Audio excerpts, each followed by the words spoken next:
Hey Ross, a common question I have is how do you help the person where things don't change?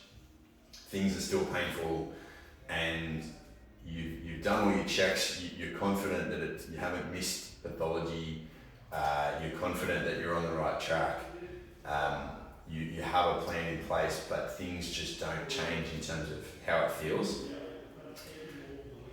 That's a hard thing for a therapist to handle because we're sort of taught that things are meant to get better. And lots of things do. Lots of things will get better quickly, lots of things will get better with a treatment plan. Even very, very chronic things can get better and at least show some sign of improvement.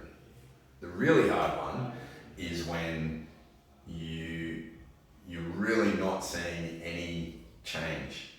And my answer is, presuming that we're discounting any sort of systemic illness or autoimmune condition or wild pathology or trauma where there's a pathological reason that things may continue to be sore.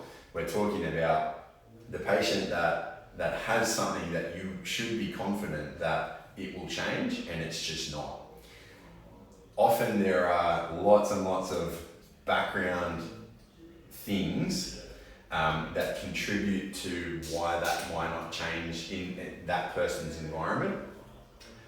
There are also, so you have person factors under here, but you also have the fact that when you're asking someone to commit to a treatment plan and go through a course of action, there is a lot of uncertainty around what happens next. The lack of improvement only makes that worse. So, I mean, lots of what we do is uncertain, and how pain changes and when can be really uncertain and hard to predict. So, a lot of the time it can feel like you're really trying to encourage this person and you yourself it's really an uphill battle, all of which is uncertain, with a fair, depending on who it is, a fair amount of person factors wrapped up into that. My answer is, again, presuming that we have checked or got colleagues to check that we're not wrong, that we haven't missed something, that we are on the right track. My answer is sometimes the thing that you need is time.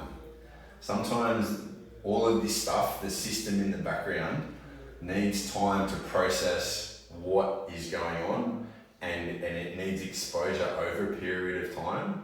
Remembering that this hill of uncertainty probably extends far into the past.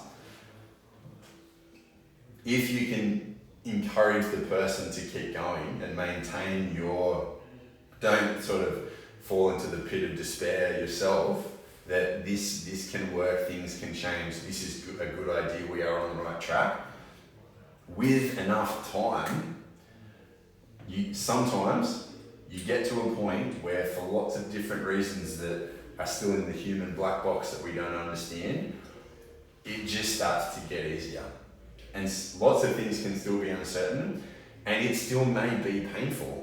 We're not saying that this is guaranteeing a solution somewhere, a pot of gold at the end of the rainbow, but there is some sort of tipping point with enough time where you're not doing anything different, but all of a sudden it just improves. So one strategy when things are hard is just to keep going. Presuming, as I said, this will be the third time, that we've checked our work, we're confident we're on the right track, we haven't missed anything, we have a system in place that colleagues or managers or someone else can look at what we're doing. Sometimes it's just stay the course for long enough to give the system enough time that rather than predicting bad things continue, that it changes and it's like, okay, maybe this is going to be different from now on, and it starts to feel like it's downhill. Doesn't mean that there's always going to be pain-free and fantastic at the end of the rainbow or over the other side of the hill, but it certainly feels different to pushing it uphill.